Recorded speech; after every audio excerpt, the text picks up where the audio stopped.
Hello and welcome to the vlog. We are going to do the July garden tour. If you're new here, hi, my name is Dominique. Welcome to my OGs. What's up? I hope y'all saw. If my eyes are weird, it's because I'm trying to find the camera. Listen, it's a whole saga. But anyway, what's up?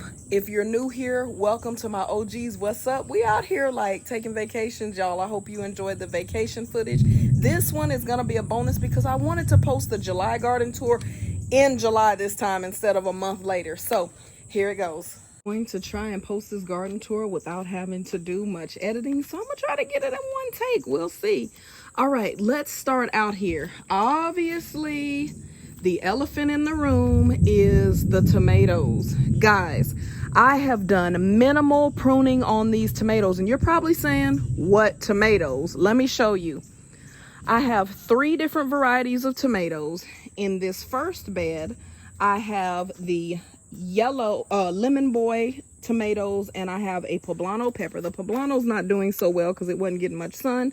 This is my final lemon boy tomato because the others got disease and wilted on me while I was on vacation. But the stars of the show are the DeLuca tomatoes, and I have purple peppers in here. Here's a DeLuca tomato right here. It is just this beautiful, vibrant pink color. And if you look in here really closely, you'll see there are many tomatoes in here. There's one. I was wondering if these were true DeLuca because they weren't getting big and rippling, but true DeLuca tomatoes. So I have DeLuca here. I have DeLuca in the back. These were Lemon Boy. So lemon boy, DeLuca. Okay, you all, I'm stepping away to show you these beautiful DeLuca tomatoes, how meaty they are. They are not a slicing or eating tomato. They are a paste tomato, and they are wonderful. If you just oven roast them, they make a quick blender sauce. Here is the yellow pear, and here's a great example of the yellow pear tomato. It's beautiful. Looks like a little ornament hanging there, actually. But you can see I let my tomatoes grow into what I lovingly call a tomato forest.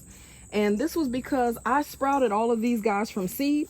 I stuck them out here not knowing what would actually live, and it turned out all of them lived. So I just rolled with it. Now, way in the back here, we're gonna just go through here. You see some different tomatoes that I have to create something for. Oh, goodness, this is actually a yellow pear that is over in my DeLuca place. I need to replant it. Here you see this guy. This right here is the Yvonne Fouquet tomato, and they are in the back bed. I'm gonna have to come out so you can see. There is a back bed right there. I also have some sweet potatoes that I planted here along with some turmeric. And this plant, my grandmother passed this year, and she had this growing in Texas, and it has managed to grow here on the balcony.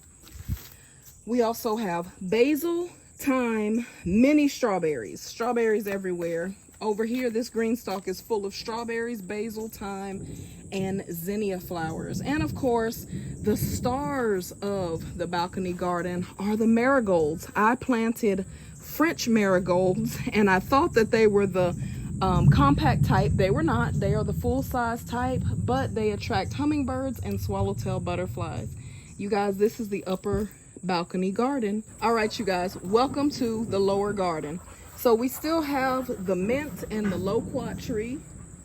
The thing that I moved is this poor persimmon tree, which I'm praying it rains so that it can get some rain. If not, I'm gonna have to come out here and give the persimmon tree some rain. We have sunflowers that are very, very tall.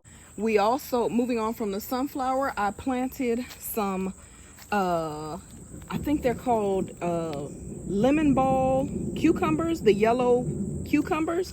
I have plenty of cucumbers, but they're just my favorite, and it didn't feel like a summer garden without them. So I planted a lot of them. They came up, and you guys know me, I just let things grow. Right here, we have beans. These are the Blue Lake Bush, my absolute favorite, and I really need to harvest them, but I haven't. And I also put sweet potatoes in these raised garden planters that had garlic in them. I put sweet potatoes in right behind them, and I don't have that much pest pressure. You can see they've been bit a little, but not much. Moving on down to the lower part of the lower garden, you'll see the multiple, oh, I need to harvest. Good gracious. Look at that guy. Look at this guy here. You'll see the multiple Blue Lake bush beans I have planted. Thank you, Lord, for the rain. Multiple Blue Lake bush beans I have planted out here, and they have been producing. Unfortunately, I still have not got my numbers right to provide enough bush beans for my family to eat both fresh in the summer and have enough through the year. I guess that'll just take some practice and continuing to go through the years. Over here, I have cucumbers. This thing has been producing like wildfire. I've gotten some pretty good infant-sized cucumbers out of this this one vine. And of course, I also have the Anasazi sweet corn, which you guys saw that in I think that was the preparing for vacation video. And in the back, I have just a few burgundy bush beans. My daughter usually picks these. There's one. They're really pretty. And over here, I don't know what this is. Oh, there's a cucumber. Goodness. And I don't know what this is, guys. I think it is a cantaloupe. Comment down below if you know. Coming around front, here's the avocado tree. And over here, I have the majority of my citrus trees. Here is the Calmanden. These guys, which I forgot what they are.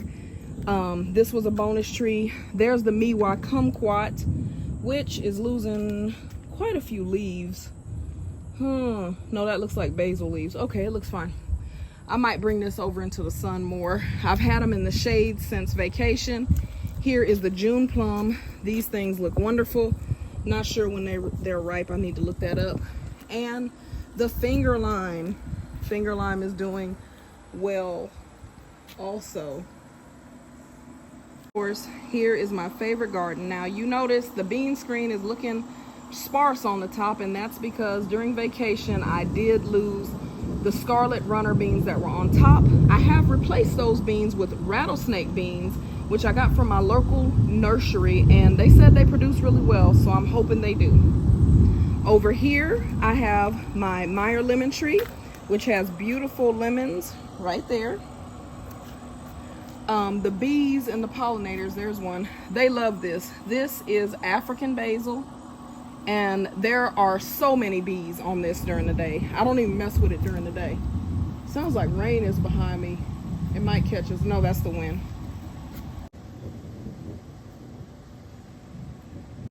So this thing surprised me. This is a, what is this guy? Oh, a Tanginello. It surprised me, or a honeybell, and decided to blossom. I'm like, what? This late in the game, don't know how that's gonna work, but hey, I'm grateful. Coming over here, guys, I have to tell you, this garden here, the South Garden, is my favorite garden, and I'm gonna tell you why. This garden is my absolute favorite because I have 19 different varieties of edible flowers, herbs, and vegetables planted out here. I just never thought in such a small space I could get so much, and it is someplace that I harvest from almost every other day. Let me show you what I'm talking about. Well, let's just start with the front. You see these sunflowers that are busy. I love my bee friends. They work these sunflowers so well. They go around in a circular motion and making sure each and every seed cell is pollinated. I absolutely love them. I'll show you an example. This one is finished, and you can see how many sunflower seeds we will have from that one. That one back there is finished, and this one's near finished. They just work so well. They do such a great job. I don't want to bother them, but you can see them just methodically going in a circle, working each and every seed cell. There are 20 different varieties. I said 19, but I just realized I have strawberry out here as well. So, starting with the sunflowers, I have sunflowers, I have strawberries. Well, 22 actually. I'm thinking of other plants that I have out here, but of the edible things, 20. Sunflowers, strawberries here. I have Ikebana eggplant. I have onions, just white onions. I have lavender. It doesn't look too good, but it'll be okay after it rains. I have pineapple mint. I have cutting celery, zinnias. Right here is Swiss chard. Thankful I remembered that because I rarely do. Oh, I forgot this one, marrow jam 21. Look at there. Trust in the Lord and do good. Dwell in the land and enjoy safe pasture. Psalm 37:3. Here, of course, is my, I forget, put it on the screen. Back there is my mum. Up here in this front bed are the Texas Longhorn peppers. Guys, these guys are so hot you gotta harvest them with gloves on. I didn't know it, but I'm excited for the ground dry rub they'll make. Over here, I have something kind of wild because I didn't intend to plant this. Uh-oh, I'm stuck on my eggplant. There we go. I didn't intend to plant this. Didn't know I had planted it. Let me see if I can find it. If it's still here. Oh, there it is. Look at here, look at here. A melon. I have a vertically growing melon. There's another one up there. I don't know how I ended up planting that. Maybe I mixed my seeds up, not sure, but yeah, I looked that up and it's a vertically growing melon, and intermixed in it are of course the French marigolds and tomatillos. Oh, that's a big tomatillo. I need to harvest that. Look at that. It's broken through the paper. Right here is the silver fir tree tomato. Right there. More tomatillo here, and I planted purple tomatillo, so 2 different tomatillo varieties. Swinging around and backing up, I have put more marigold over here in this little lonesome planter. I have another cucumber that needs to be harvested. This might even be a zucchini, I can't tell. I think it's a cucumber though. Cucumber. Oh, I found something else. Parsley. Let me make sure it's parsley. Tastes kind of citrusy. I think that's parsley. So now we're up to what, 22, I think, different varieties. I forget what this is, but this is a wild edible, so I kept it. It just volunteered itself here. There is, oh, this is a patty pan squash, so now we're at 23. Right here, this bean plant. Here's an example of one of the little beans. And there's one that's broken. This is the asparagus bean. This thing produces. If you want a bean that produces in zone, I believe I'm in 9A or B, this is the bean, asparagus bean. It grows wild, it's vining, it's indeterminate, and you get a lot of bean. This is amaranth. Now, I bought this last year, just in the fall. It reseeded itself and replanted itself. I'm gonna wrap this up because the storm is right on top of me. This is another silver fir tree tomato, a tomatillo, and yeah, here's another silver fir tree. And guys, that concludes the tour. Thank you for stopping by. Thank you for being in the garden with me. I hope to see you next. I think we'll be in, I forget where we are next on the travel vlog, but stay tuned. This one's a bonus. That's why you're getting it on a Wednesday. Thank you so much for liking, subscribing. Please share. Let's help this channel to grow. Let's grow. Let's keep growing in our garden. It's raining. Oh my gosh, let me get in. Bye. Even though it's raining, I forgot to tell you about what I have on this bean screen. So I did put the rattlesnake beans in. I have some cucamelon that's trying to take off. I have some patty pan squash, I'm holding on to hope, and a lemon boy cucumber, but the squash just keeps dying no matter where I put it, so I don't know. I don't have much hope for that. Y'all say a prayer for my patty pan squash.